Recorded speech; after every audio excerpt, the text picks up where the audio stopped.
The morning started calm, the kind of day when the sea looked like glass and the air carried the soft scent of salt. The crew on the small research vessel moved quietly, each person lost in their tasks. Among them was a young marine biologist named Lena. The ocean had always been her home, a place she understood better than anything else. Her goal that week was to collect coral samples along the Pacific coast, studying the effects of rising sea temperatures.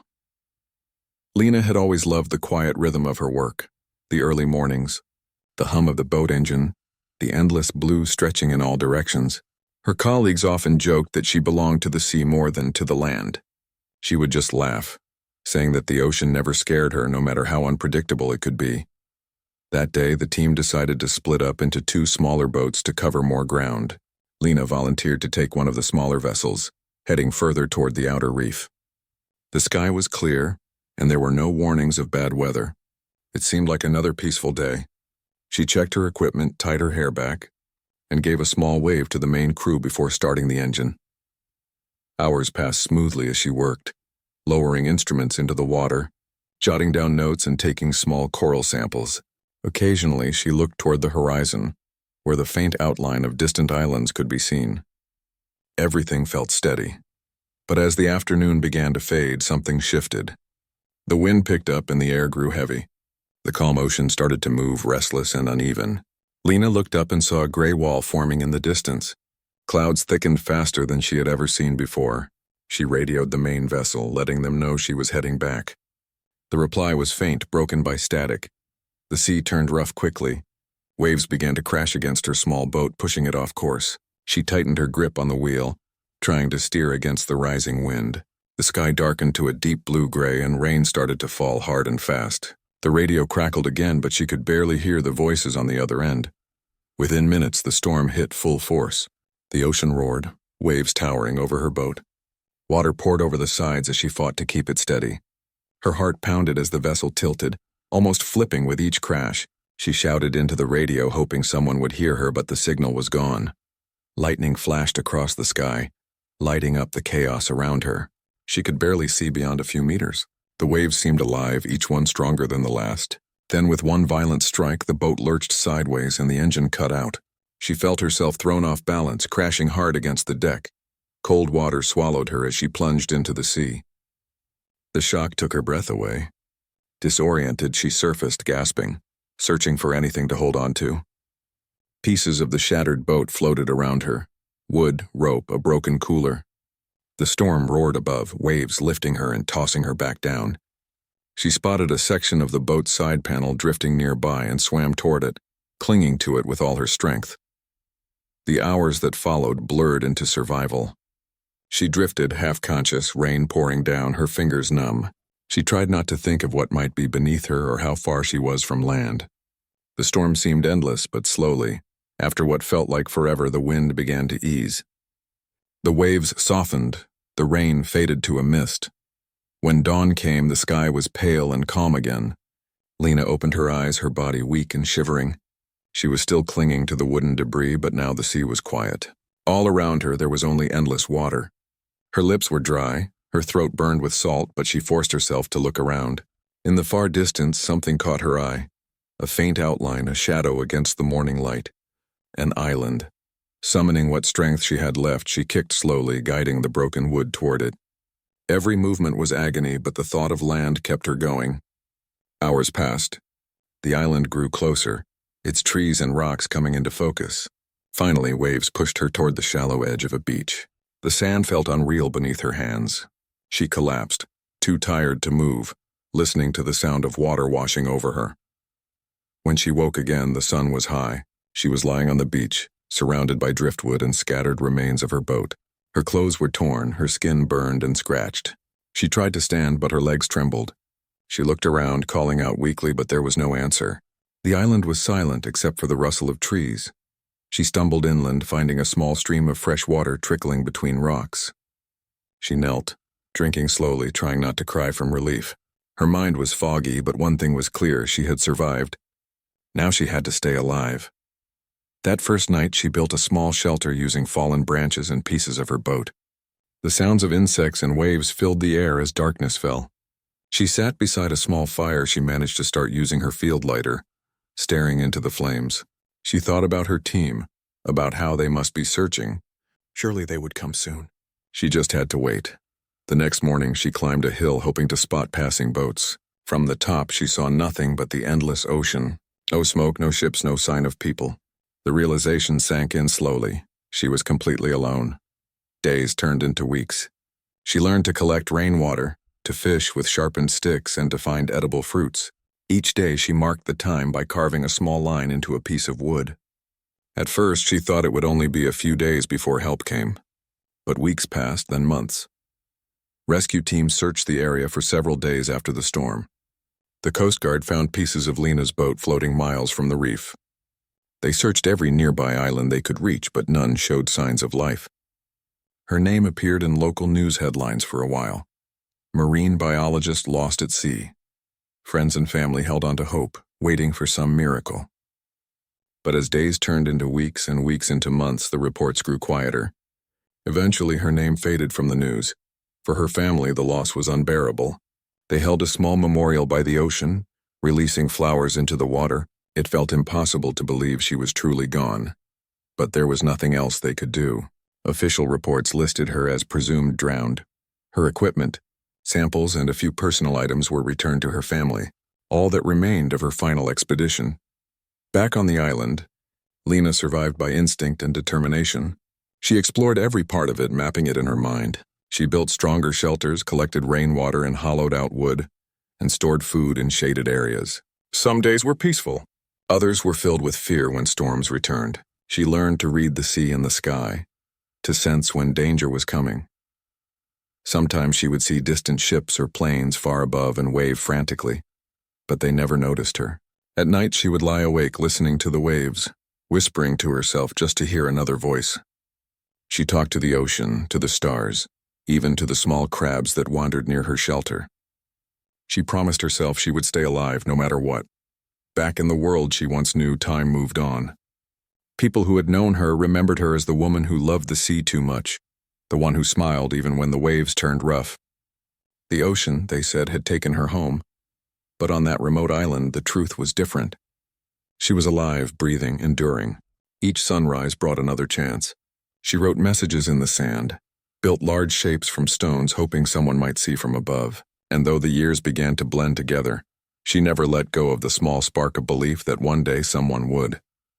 The sea had taken her far from everything she knew, but it hadn't taken her spirit. Far away, the world carried on, unaware that on one forgotten island, a survivor still waited, watching the horizon each day for a ship, a plane, a sign. She had disappeared at sea, and everyone thought her story had ended. But the ocean had other plans. 11 years had passed since Lena's disappearance. The world had moved on, but in one quiet coastal town, her family still kept a framed photo of her near the window, facing the sea. Every year on the anniversary of her disappearance, her mother lit a candle and whispered a small prayer, even though most people believed there was nothing left to hope for. That same stretch of ocean had become just another route for pilots and cargo ships. The storm that once took her life was just a record in the weather archives now. But on one warm afternoon, something unusual happened that would reopen a story everyone thought was long closed. A pilot named Ron was flying a small cargo plane from Fiji toward the mainland. It was a routine trip he'd done dozens of times. The sun was bright, the air clear, and the sea below shimmered like blue glass. As he passed over a cluster of remote islands, something caught his attention. A thin line of smoke rising from one of them. He frowned and leaned forward, trying to get a better look. The island wasn't on any of his usual maps. According to his charts, it was listed as uninhabited. No one was supposed to be there. At first, he thought it might be a small fire started by lightning or drifting fishermen cooking their catch. But as he flew closer, he noticed straight lines carved into the sand, as if someone had arranged rocks or logs in patterns. He banked the plane slightly, circling once more. There, right near the trees, he saw something that made him sit up. It looked like a structure, maybe a small hut. The smoke rose from a narrow opening nearby. That's odd, he muttered to himself. Nobody lives out here. He grabbed his radio and contacted the nearest coastal station, reporting what he saw. Could be stranded fishermen, he said. Or someone who got lost. The voice on the other end sounded surprised. There shouldn't be anyone there, the operator replied. We'll send a check team. After logging his coordinates, Ron continued his flight. But the image stayed in his mind. The faint smoke, the hand-built shelter, and those strange markings in the sand. Something about it didn't feel random. The following morning, a small Coast Guard helicopter headed out to investigate. The team on board expected to find nothing more than a burned patch of land or maybe a wrecked boat. The island, according to their files, was isolated and unfit for habitation. No permanent water source. No sign of settlements. When they arrived, the island looked peaceful, covered in green trees with a white stretch of beach. They circled once and noticed the same thing the pilot had seen. Smoke rising from near the shoreline and a clearing that looked like it had been used for campfires. They landed the helicopter carefully, the sand swirling around the skids. 2 officers stepped out, moving slowly toward the trees. The air smelled of wood smoke and salt. The first thing they saw was a crude wooden frame made from branches tied together with vines. Nearby lay seashells, bones of small fish, and what looked like dried fruit stored in woven leaves. The island wasn't abandoned.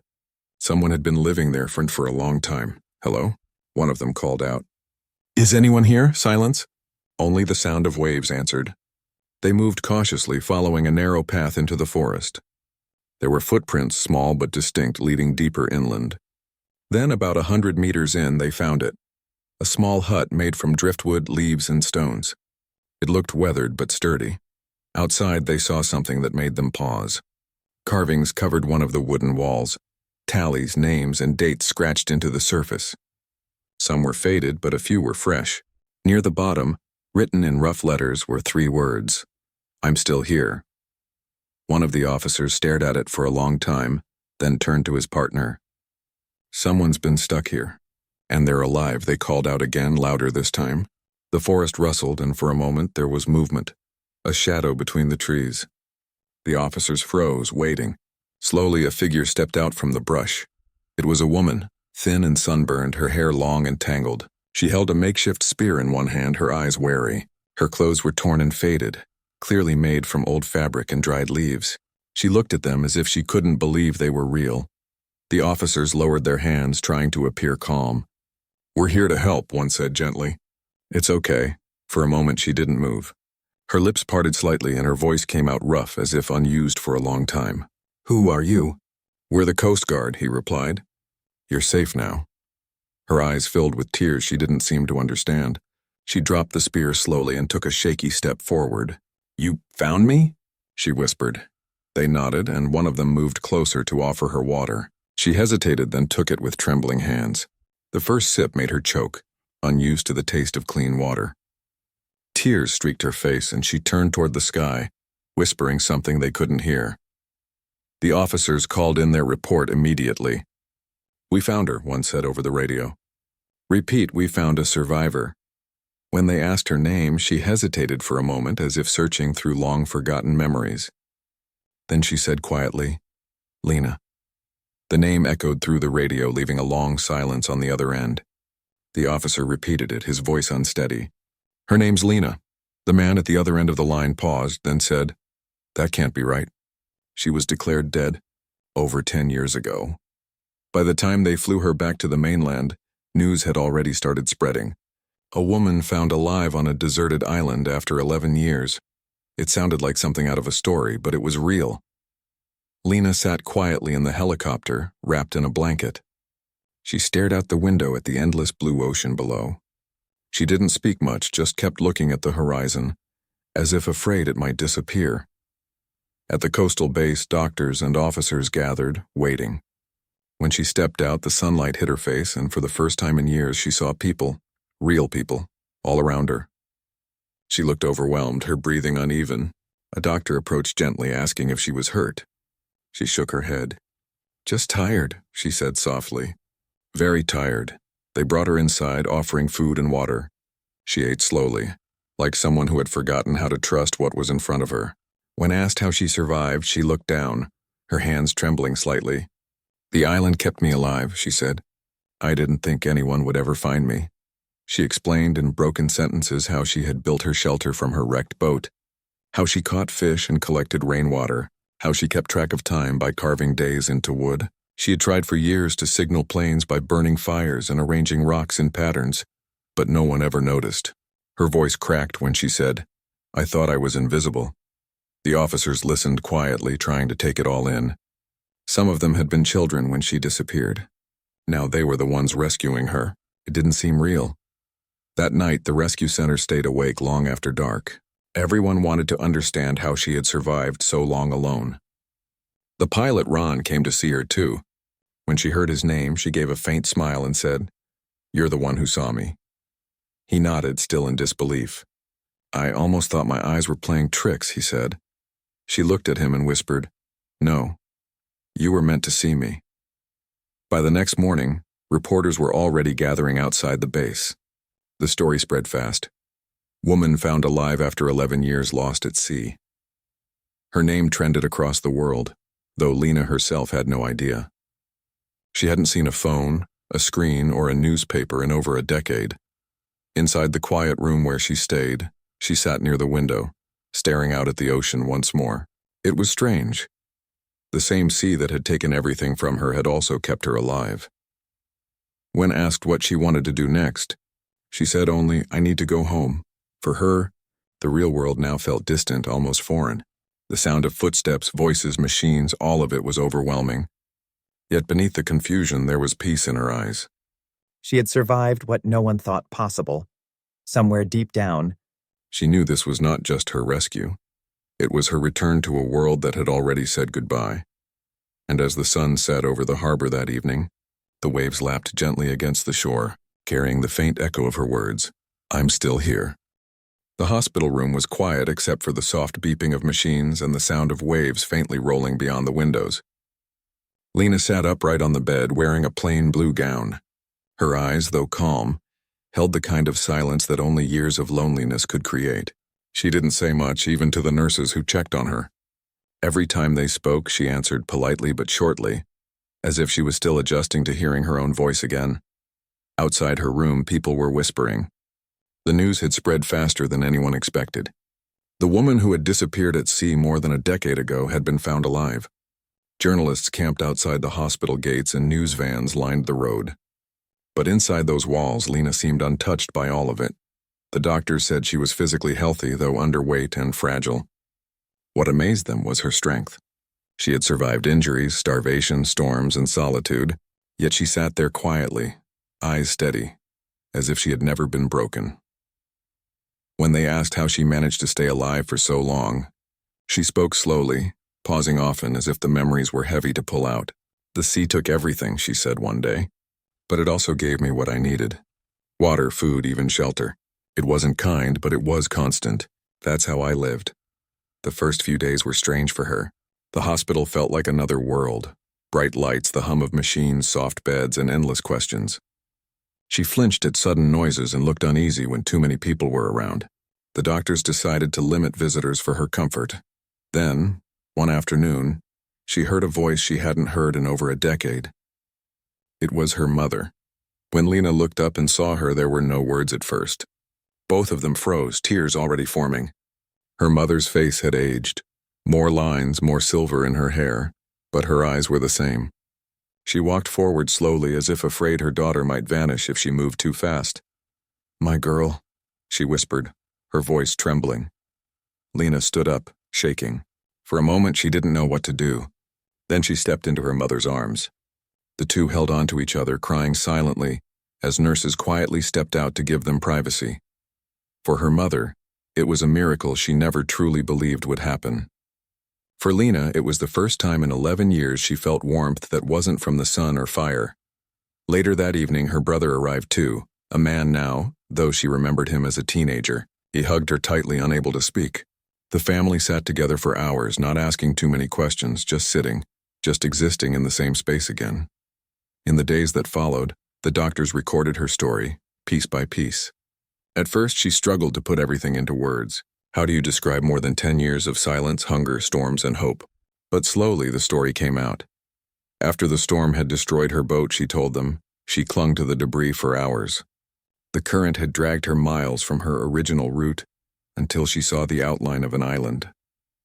When she finally reached it, she thought rescue would come soon, but the days turned into weeks. She built her first shelter from the wrecked parts of her boat. She collected rainwater and ate whatever she could find, like small fish, crabs, fruits. She learned to light fires with broken metal scraps. The flames became her way of fighting fear. Every time she lit one, she felt less invisible. But ships passed far away and planes flew too high. I waved, I screamed, I burned fires, she said quietly. But nobody saw. The officers who had found her came to visit her in the hospital. They brought the wooden carving from her hut, the one that said, "I'm still here." When she saw it, her hand trembled as she traced the rough letters. "I wrote that on my 10th year," she said softly. I stopped marking days after that. It didn't matter anymore. I just wanted someone to know I existed. The pilot who had spotted the smoke came too. When he walked in, she smiled faintly. "You saw me when nobody else did," she said. He shook his head. "You made sure you were seen," he replied. She laughed quietly, a fragile sound like something forgotten. "Maybe," she said. "Or maybe the island decided it was time to let me go." Outside the hospital, the story had already captured the world's attention. Reporters called it the miracle of the forgotten island. Everyone wanted to hear from her, interviews, documentaries, book offers. But Lena refused them all. She told her mother, "They want to hear about the island, but they'll never understand what it was like." The quiet wasn't peaceful. It was heavy. At night, when the lights dimmed, she sometimes woke up startled. The sound of footsteps in the hallway reminded her of waves breaking. The wind outside her window made her tense. The nurses said she had nightmares. She didn't tell them what she saw in them. The ocean swallowing her again. The silence pressing down, her own voice echoing back from nowhere. One morning, a psychologist came to see her. A kind woman with soft eyes. She asked Lena what kept her alive all those years. Lena thought for a long time before answering. "Hope," she said. "Not hope that someone would find me, but hope that I would see another sunrise. That was enough." As the weeks passed, she began to walk around the hospital garden, feeling the ground beneath her feet. She watched children play, listened to laughter, and tried to adjust to sounds she hadn't heard in years. Every small thing felt strange. The smell of coffee, the feel of clean clothes, the voices of strangers. Her story inspired thousands of people. Letters started arriving from all over the world. People wrote about how her survival gave them strength, how her courage reminded them not to give up. She read some of them with quiet disbelief. "They call me brave," she told her nurse one day. "But I didn't fight the sea. I just lived with it." A few weeks later, she was invited to speak at a small gathering organized by the rescue team. They wanted her to share her story in her own words. She was hesitant at first, but eventually she agreed. The hall was filled with people, officers, doctors, volunteers, even the pilot who first spotted the smoke. When she stepped onto the small stage, she paused, scanning the faces. For a moment, her voice trembled, but then it grew steady. "I was never lost," she began. "The world just stopped looking. The sea took me far away, but it didn't take who I was. It taught me patience, it taught me silence, and it taught me that life can exist even in the loneliest place." She paused, taking a breath. "There were days I thought it was the end, but even then, something inside me kept saying, 'Keep breathing.' Maybe that's what survival really is, and breathing through the days that don't make sense." When she finished speaking, the hall was silent for a moment, then filled with applause. But Lena didn't look proud. She just smiled softly, almost shyly, and stepped down. That night, as she sat by the window again, she thought about the island, the trees, the smell of the ocean, the way the stars looked brighter without city lights. A part of her missed it, even though it had been her prison. It had become her home in its own way. Her mother entered quietly, sitting beside her. "You're thinking about it again, aren't you?" she asked. Lena nodded. "It's strange," she said. "I spent years wanting to leave it, and now I can't stop thinking about it." Her mother took her hand gently. "Maybe that's because it's a part of your story now," she said. "But it doesn't own you anymore." Lena looked out at the dark water beyond the hospital's edge. "No," she said softly, "but it'll always be part of who I am." The world saw her as a survivor, a symbol of hope, but inside, she was still finding her way back to being human again, learning to talk freely, to trust noise and light, to sleep without fear. And though she didn't say it aloud, She knew something deep inside her heart. The island might have kept her alive, but what truly saved her was her will to keep believing that one day, someone would see the smoke rising and decide to look closer.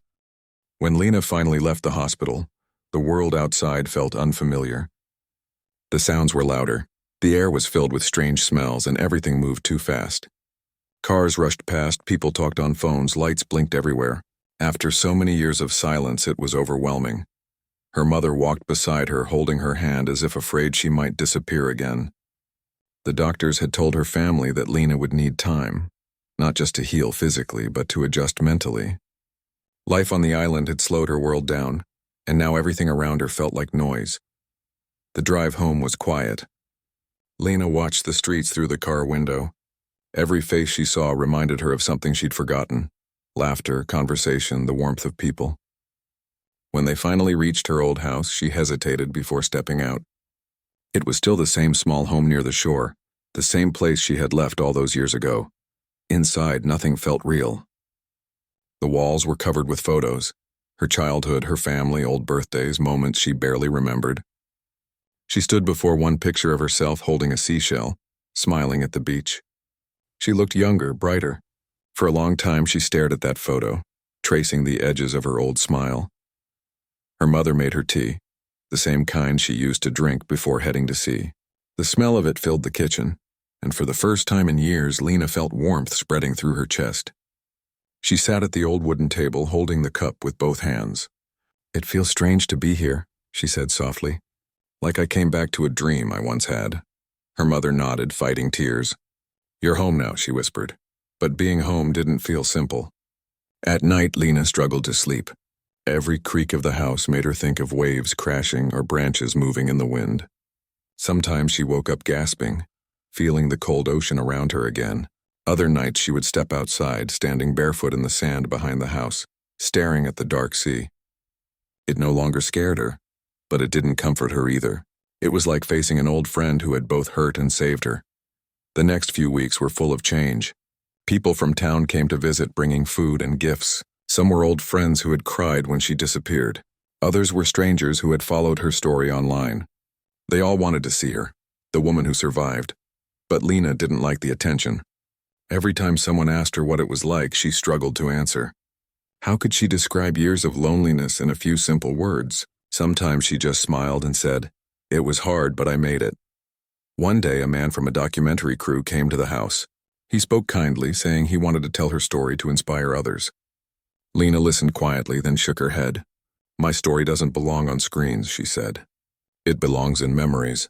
Her mother later asked her why she refused. Lena looked out the window at the waves and said, "People want to hear the adventure. They don't want to hear the silence, the fear, the days that never ended. They want a hero. I was just trying not to die." She started going for walks by the shore every morning. The ocean that once trapped her now felt different. Still powerful, still endless, but no longer cruel. Sometimes she picked up shells and kept them in a small bowl on her desk. She began to write short notes in a worn journal the doctors had given her. The words were simple: thoughts, dreams, memories. Writing helped her put things in order. Slowly, Lena began to rebuild her strength. Her brother helped her reconnect with old friends. They took her to quiet places, small cafes, parks, the local pier. But crowds still made her nervous. The noise of laughter sometimes felt too sharp, too sudden. She preferred quiet corners and gentle music. One afternoon, she visited the harbor where her last expedition had begun. The sight of boats tied to the docks made her chest tighten. The smell of fuel, the sound of waves hitting the sides, it all came rushing back.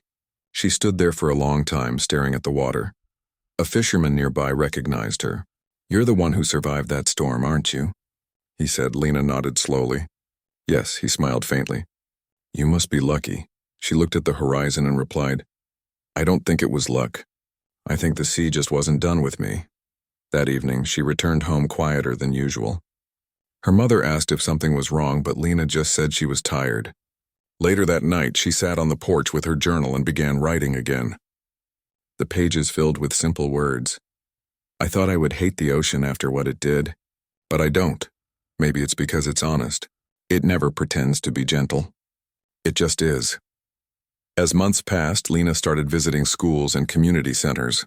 not for fame or interviews, but to talk to children about the ocean. She told them about its beauty, its danger, and its balance. The kids listened wide-eyed, asking if she had been scared. She smiled and told them, "Yes, but being scared doesn't mean you give up. It means you keep going even when it hurts." Her calm way of speaking, her soft tone made people listen. She didn't try to sound strong. She just spoke the truth. Her story wasn't about glory. It was about survival, patience, and hope. One day, a local news reporter visited her again, asking if she planned to return to the island someday. Lena looked thoughtful for a long moment. "Maybe," she said. "Not because I miss it, but because it saved me in its own way. I think I owe it a goodbye." The idea stayed with her. Months later, when she was finally ready, she reached out to the Coast Guard officers who had rescued her. They agreed to take her back carefully as part of a small research trip. Her mother was nervous, but Lena promised she wouldn't stay long. When the helicopter lifted off, the sound made her heart race. She looked down at the vast ocean beneath her. So much time had passed, yet the water still looked the same, endless, deep, alive. The flight took hours, but Lena didn't speak much. She just watched, her eyes following the shifting shades of blue. When the island came into view, she felt her breath catch. From above, it looked smaller than she remembered, a patch of green surrounded by white sand. But even from a distance, she recognized it instantly. The helicopter landed gently on the beach, the same place where she had once washed ashore, half-conscious and broken. When she stepped out, her knees felt weak. The air smelled the same, salt, leaves, and smoke from the wild trees. She walked slowly, her feet sinking into the sand. The others followed a few steps behind, but she waved them to stay back. She wanted to be alone for a moment.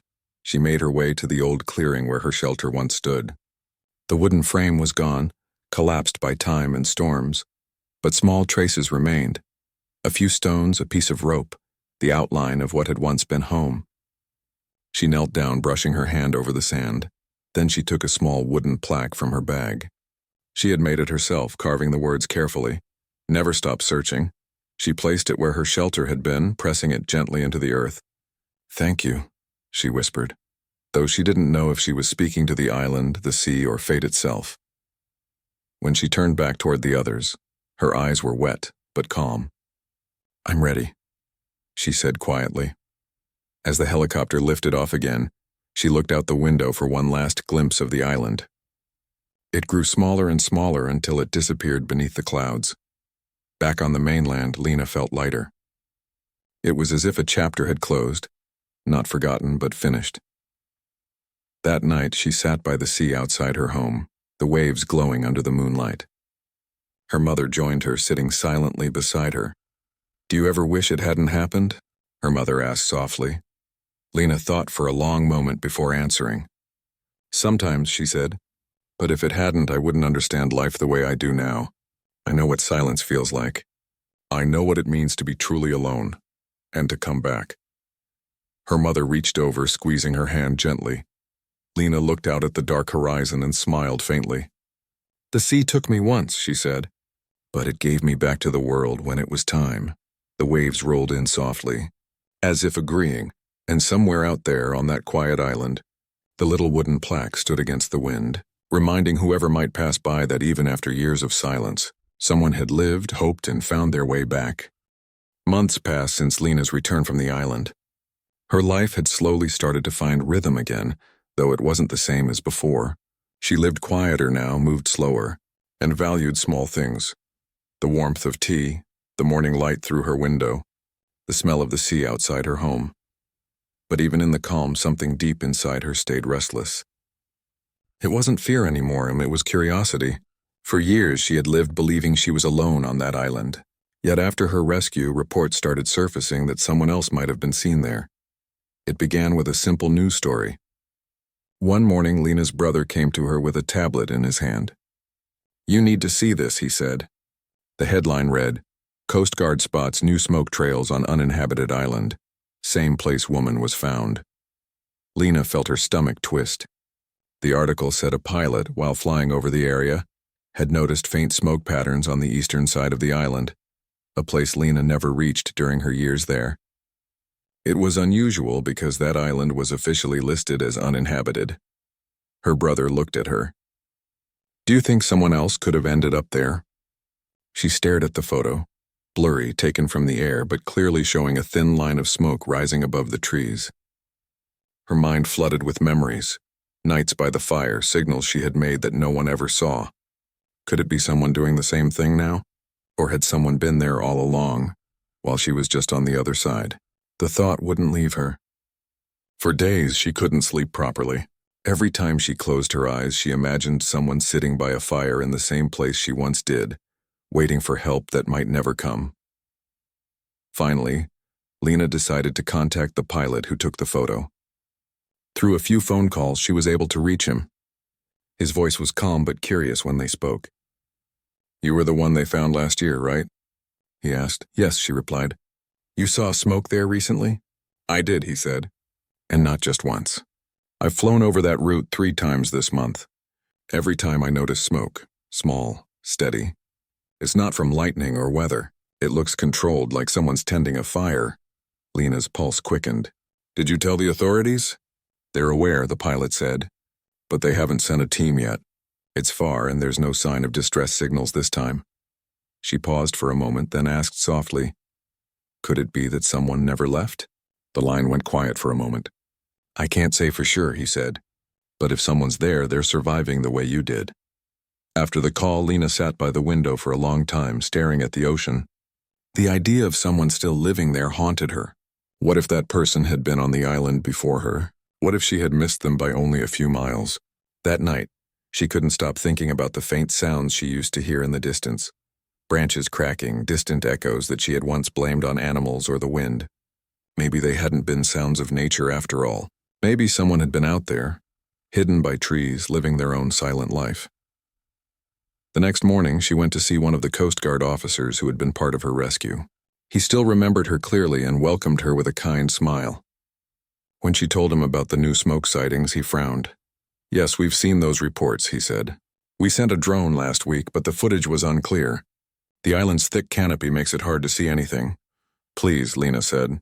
"If there's even a chance someone's there, we have to check." The officer nodded slowly. "We're planning another trip soon. Maybe it's worth having you on board again. You know that island better than anyone." The thought both scared and thrilled her. She wasn't sure she was ready to face that place again, but deep inside she knew she couldn't ignore it either. A week later, Lena found herself once again in a helicopter, flying toward the same stretch of ocean she once called her prison. The sound of the rotors brought back memories, fear, loneliness, and hope all at once. But this time she wasn't the one being rescued. She was going back to look for answers.